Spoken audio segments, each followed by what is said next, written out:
आप देख रहे हैं अमेज नाउ। गंगा, यमुना, राप्ती और गोमती के तटवर्ती इलाकों से खबरें आप तक। नमस्कार, सत्य घटना के इस नए अंक के साथ मैं अरविंद श्रीवास्तव। शुरुआत करते हैं प्रमुख घटनाओं से। 2 दिवसीय दौरे पर गोरखपुर पहुंचे सीएम योगी ने प्रधानमंत्री आवास योजना शहरी अंतर्गत आर्थिक रूप से कमजोर 1400 परिवारों को सौंपा आवास की चाबी। पूर्व मुख्यमंत्री मुलायम सिंह यादव की 82वें जन्मदिन की पूर्व संध्या पर सपा कार्यकर्ताओं ने पटरी व्यवसायी परिवारों के बीच काटा केक और बांटी मिठाइयां। स्वच्छ सर्वेक्षण रैंकिंग में गोरखपुर नगर निगम फिसला 111वें नंबर पर। पाकिस्तानी प्रधानमंत्री इमरान खान को अपना भाई कहने वाले सिद्धू पर बलिया के भाजपाइयों का गुस्सा 7वें आसमान पर। और गोरखपुर के शातिर बदमाश सूरज जायसवाल बस्ती पुलिस के चढ़ा हत्थे। अब सत्य घटना विस्तार। सीएम योगी आदित्यनाथ अपने 2 दिवसीय दौरे पर आज गोरखपुर पहुंचे। इस दौरान उन्होंने मानबेला पहुंचकर आर्थिक रूप से कमजोर 1400 परिवारों को प्रधानमंत्री आवास योजना शहरी के तहत मकान की चाबी और कब्जा प्रमाण पत्र वितरित किया।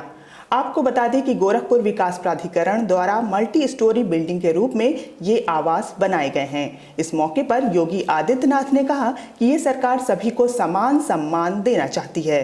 प्रधानमंत्री मोदी के नेतृत्व में पूरे देश में विकास हो रहा है। देव जी के हाथों में उनके मकान की चाबी एवं स्वीकृति पत्र माननीय मुख्यमंत्री महोदय के करकमलों से प्राप्त होता हुआ समाजवादी पार्टी महानगर इकाई के पूर्व सचिव आफताब अहमद और नूर मोहम्मद के नेतृत्व में कार्यकर्ताओं ने पार्टी के संस्थापक और पूर्व मुख्यमंत्री मुलायम सिंह यादव के 82वें जन्मदिन की पूर्व संध्या पर उनका जन्मदिन बड़े ही उत्साह के साथ मनाया। इस अवसर पर सपा कार्यकर्ताओं ने महानगर के बैंक रोड पर रहने वाले बांसफोड़ समाज के बच्चों के बीच केक काटकर उनमें मिठाइयां, फल और पुस्तक का वितरण किया। इस मौके पर सपा के पूर्व सचिव आफताब आलम ने बताया कि मुलायम सिंह यादव का जीवन संघर्षों का प्रतीक है, हमें उनसे सीख लेनी चाहिए। आज माननीय मुलायम सिंह के जन्मदिन के पूर्व संध्या पर समाजवादी पार्टी के कार्यकर्ताओं के साथ बैंक रोड स्थित बसफोड़ समाज के बच्चों के साथ आज हम लोगों ने केक काटा और उन्हें फल और मिठाइयाँ और पुरस्कार देकर उनसे उन्होंने कहा कि आप जियो हजारों साल, साल के दिन हो 50,000। मुलायम सिंह के जन्मदिन पर खुशी के साथ आज हम लोग मनाने का काम किया। स्वच्छ सर्वेक्षण रैंकिंग में गोरखपुर नगर निगम इस बार 3 से 11 लाख की आबादी वाले शहरों में गोरखपुर 111वें नंबर पर पहुंच गया है। आपको बता दें कि केंद्रीय आवास एवं शहरी कार्य मंत्रालय द्वारा कराए जाने वाले सर्वे में कई श्रेणियों में शहरों को बांटकर रैंकिंग दी जाती है। गोरखपुर नगर निगम की रैंकिंग पिछले 4 साल से सुधर रही थी, लेकिन अचानक रैंकिंग गिरने से अधिकारियों के होश उड़े हुए हैं। पिछले वर्ष स्वच्छ शहरों की सूची में 144 पायदान की छलांग लगाते हुए गोरखपुर देश में 82वें पायदान पर पहुंच गया था, लेकिन इस बार रैंकिंग गिर गई, जिस पर लोगों का क्या कहना है, आइए जानते हैं। पहले शुरू में 81वें रैंक पे थी, लेकिन अब शुरुआत में सफाई अभियान बहुत अच्छा चल रहा था और मुख्यमंत्री जी का दबाव भी था कि शहर में सफाई अभियान अच्छे तरीके से हो। लेकिन इधर कुछ महीनों से मतलब लगभग सालों से नगर निगम प्रशासन सफाई व्यवस्था पे और नाली और गंदगियों पे विशेष कोई ध्यान नहीं दे रहा है। भारी भरकम व्यवस्था होने के कारण भी मतलब सफाई अभियान ठीक से नहीं हो पा रहा है, इसलिए रैंक में गिरना स्वाभाविक प्रतीत होता है। निश्चित तौर पे ये हर व्यक्ति का दायित्व तो बनता है, लेकिन प्रशासन की जिम्मेदारी बहुत ज़्यादा है, क्योंकि कहीं कहीं पूरी तरह से अगर जिम्मेदार देखा जाए तो प्रशासन ही होगा, नगर निगम प्रशासन क्या। और भी इनके जो जितने अंग हैं इनको लोगों को प्रेरित करना चाहिए, जहाँ सख्ती की जरूरत पड़े वहाँ सख्ती करनी चाहिए। तब जाके जब एक एक आदमी के अंदर हम चेतना पैदा कर पाएंगे, एक माहौल पैदा कर पाएंगे, जागरूक कर पाएंगे, तब कहीं जाकर हम अपने शहर को साफ और स्वच्छ कर पाएंगे और गौरव कर पाएंगे अपने शहर। 2022 विधानसभा चुनाव में गोरखपुर क्षेत्र की 62 विधानसभा सीटों पर जीत सुनिश्चित करने के लिए आगामी सोमवार को बीजेपी के राष्ट्रीय अध्यक्ष जेपी नड्डा बूथ अध्यक्षों को जीत का मंत्र देंगे। महानगर के चंपा देवी पार्क में आयोजित इस कार्यक्रम में गोरखपुर क्षेत्र से 27,500 से अधिक बूथ अध्यक्ष शामिल होंगे। इस दौरान सीएम योगी आदित्यनाथ और बीजेपी के प्रदेश अध्यक्ष स्वतंत्र देव सिंह भी मौजूद रहेंगे।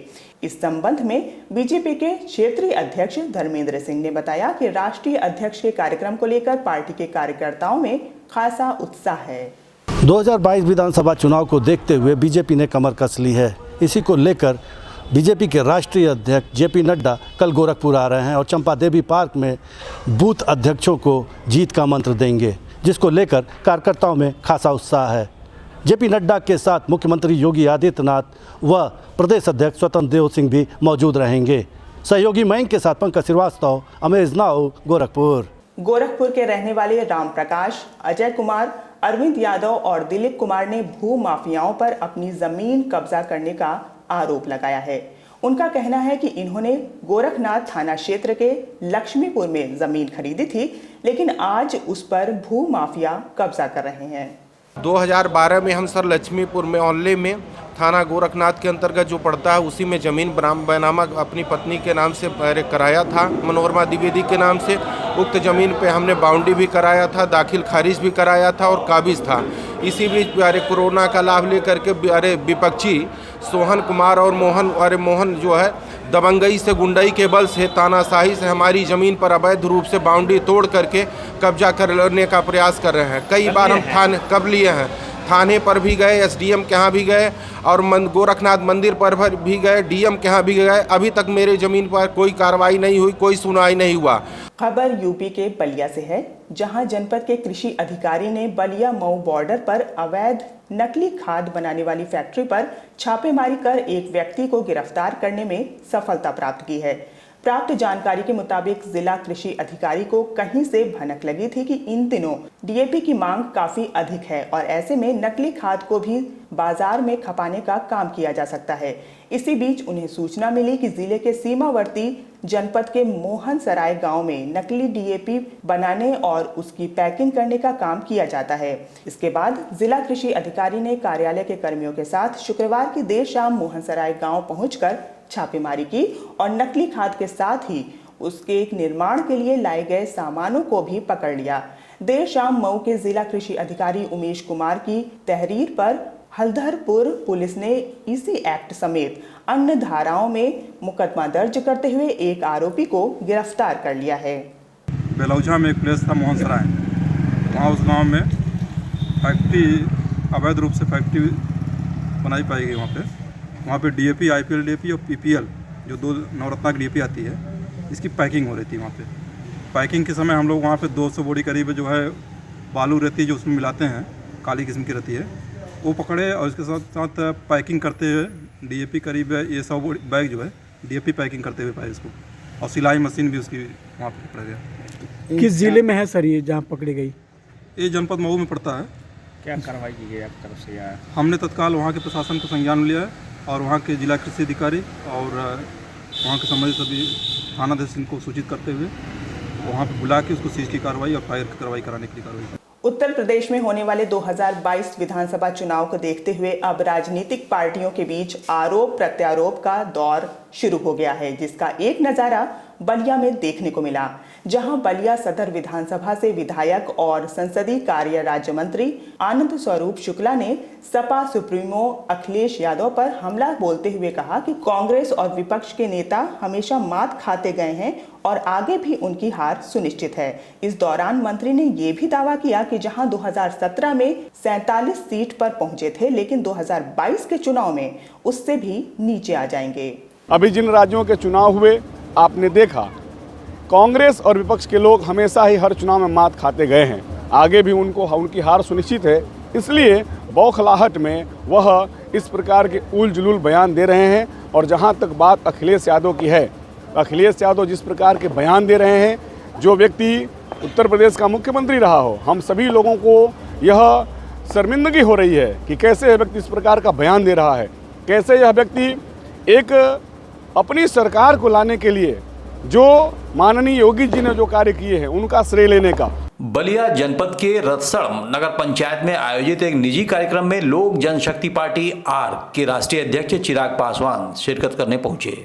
कार्यक्रम के दौरान मीडिया के सवालों का जवाब देते हुए उन्होंने बताया कि 2022 के यूपी विधानसभा चुनाव में अन्य पार्टियों से गठबंधन की बातें चल रही हैं, बहुत जल्द ही इसकी घोषणा कर दी जाएगी। भाई गठबंधन पर चर्चा चल रही है, बहुत जल्द इसकी भी घोषणा की जाएगी जी। पर लोजपा यहाँ पर चुनाव जरूर लड़ेगी, ये है। ये कितने सीटों पर चुनाव लड़ेगी सर, और कितनी पार्टियों से गठबंधन चल रही है? गठबंधन पे निर्धारित होता है, और अगर गठबंधन नहीं होता जी तो 403 सीटों पर हम लोग चुनाव लड़ेंगे। उन्होंने किसान बिल वापसी पर कहा कि सरकार द्वारा बिल वापस लेकर किसानों की भावनाओं का सम्मान किया गया है। किसानों की भावनाओं को सम्मान दिया गया है कानून को वापस लेकर, ये अच्छी बात है जी। बस्ती जनपद में पुलिस और स्वाट टीम की संयुक्त कार्रवाई में व्यापारी से लूट और अन्य मुकदमों में वांछित गोरखपुर के बदमाश सूरज जायसवाल को गिरफ्तार कर लिया गया है। प्राप्त जानकारी के मुताबिक 4 लेन से सटे चैनपुरवा गांव के पास बदमाश को पुलिस ने घेरा तो उसने पुलिस पर फायरिंग झोंक दिया, जिससे एक गोली पुरानी बस्ती थाना के दक्षिण दरवाजा चौकी प्रभारी जितेंद्र सिंह को लगी। इस दौरान पुलिस ने जवाबी फायरिंग की, जिसमें बदमाश सूरज के पैर में गोली लगी, जिसके बाद पुलिस ने उसे अपने काबू में कर लिया।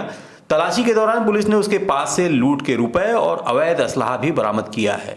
अभी वर्तमान पूछताछ से पता चला है सूरज जायसवाल के ऊपर 1 दर्जन से अधिक मुकदमे गोरखपुर में पंजीकृत हैं। वहाँ के थाना तिवारीपुर, शाहपुर, चिलवाताल में इसके ऊपर मुकदमे पंजीकृत हैं। गैंगस्टर का अपराधी भी है। इसने पूछने से बताया कि वाराणसी में भी ये 3-4 बार वहाँ से जेल जा चुका है। वाराणसी में इसके आपराधिक इतिहास के बारे में हम लोग जानकारी कर रहे हैं।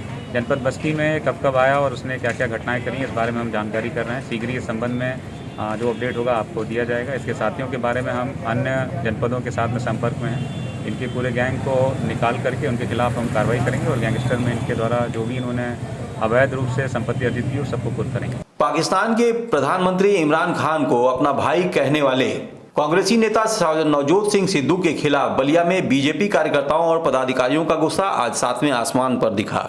बांसडी विधानसभा से भाजपा नेता अजय शंकर पांडे कनक के नेतृत्व में कार्यकर्ताओं ने प्रदर्शन करते हुए सिद्धू और इमरान खान का प्रतीकात्मक पुतला फूंका और अपना विरोध दर्ज कराया। मीडिया से बात करते हुए बीजेपी नेता अजय शंकर पांडे कनक ने कहा कि लगता है कि सिद्धू भारत के पंजाब नहीं बल्कि पाकिस्तानी पंजाब प्रांत के नेता हैं। जिस तरीके से नवजोत सिंह सिद्धू पाकिस्तान के करतारपुर में मत्था टेकने गए थे और उन्होंने इमरान खान को अपना बड़ा भाई बताया, उनके बयान से ऐसा लगता है कि वो हिंदुस्तान के पंजाब के कांग्रेस अध्यक्ष नहीं बल्कि पाकिस्तान के पंजाब के कांग्रेस अध्यक्ष हैं। और हम यहाँ के शहीदों के इस अपमान के लिए, यहाँ की जनता के अपमान के लिए उनके ऊपर राष्ट्रद्रोह के मुकदमे की मांग करते हैं। हम चाहते हैं कि उनके ऊपर राष्ट्रद्रोह का मुकदमा कायम हो। तीसरी आंख मानवाधिकार संगठन गोरखपुर के तत्वाधान में आगामी 9 और 10 दिसंबर को विश्व मानवाधिकार दिवस के अवसर पर आयोजित होने वाले मानव का सम्मान, सुरक्षा और जन जागरूकता कार्यक्रम को लेकर एक आवश्यक बैठक नगर निगम स्थित रानी लक्ष्मीबाई पार्क में सकुशल संपन्न हुई। इस बैठक की अध्यक्षता डॉक्टर बृजराज सैनी एवं संचालन रामचंद्र दुबे ने किया। बैठक में अतिथि एवं अभिभावक के रूप में संगठन के संस्थापक महासचिव शैलेंद्र कुमार मिश्र भी उपस्थित रहे। तो संगठन अब 10 दिसंबर आ रहा है तो विश्व मानवाधिकार दिवस पर एक मानवाधिकारों की जागरूकता का रणनीति तैयार कर रहा है ताकि इस शहर में मानवाधिकार हनन पर अंकुश लगाया जाए और प्रदेश में एक नई दिशा और दशा मानवाधिकार संरक्षण की तरफ दिया जाए। तो 10 दिसंबर को एक विचार गोष्ठी बड़े पैमाने पर और 9 तारीख की शाम को जो विश्व मानवाधिकार दिवस की पूर्व संध्या है उस पर एक मशाल जुलूस निकालने की रणनीति तैयार हो रही है ताकि कार्यकर्ताओं द्वारा आम जनता को मानवाधिकार की दिशा में जागरूक किया जाए और ताकि वो अपने अधिकारों के प्रति लड़ने के लिए या संगठन का सहयोग लेकर के मानवाधिकार की रक्षा के लिए संकल्पित हो सके। मतदाताओं को जागरूक करने और मतदाता सूची में नए नाम जोड़ने के उद्देश्य से महानगर के विभिन्न क्षेत्रों में जिला प्रशासन द्वारा एक कैंप का आयोजन किया गया। जिला प्रशासन द्वारा आयोजित इस कैंप में पहुंचकर मतदाताओं ने वोटर लिस्ट में अपने अपने नाम को खोजकर त्रुटियों को ठीक कराया, तो वहीं कई नए मतदाताओं ने अपने नामों को जुड़वाने के लिए संबंधित फॉर्म को भरकर स्थानीय बीएलओ को सौंप दिया। सुबह से आज हमारे कैंप लगा है, सबसे बहुत भीड़ है पब्लिक आ रही है, लिस्ट में अपना नाम चेक कर रही है, जिसका लिस्ट में नाम नहीं है उनको हम लोगों ने नया फॉर्म भरवाया जा रहा है। जिनकी त्रुटियां हैं, कुछ गलतियां हैं, किसी का जन्म प्रमाण पत्र वो जन्म गलत है, किसी का पति की जगह पिता का नाम है और किसी का नाम है ही नहीं, उन लोग का हम लोग संशोधन भी करवा रहे हैं। जो लोग नहीं हैं, मृत्यु हो गई है, उन लोग को 7 नंबर फॉर्म भर के उनका भी हम लोग नाम काटने की कोशिश कर रहे हैं। तो सत्य घटना में ये थी अब तक की खबरें। तेज, सटीक और ताज़ी खबरों को जानने के लिए जुड़े रहें हमारे वेब पोर्टल, फेसबुक पेज और यूट्यूब चैनल से। तब तक के लिए हमें दीजिए इजाज़त। नमस्कार।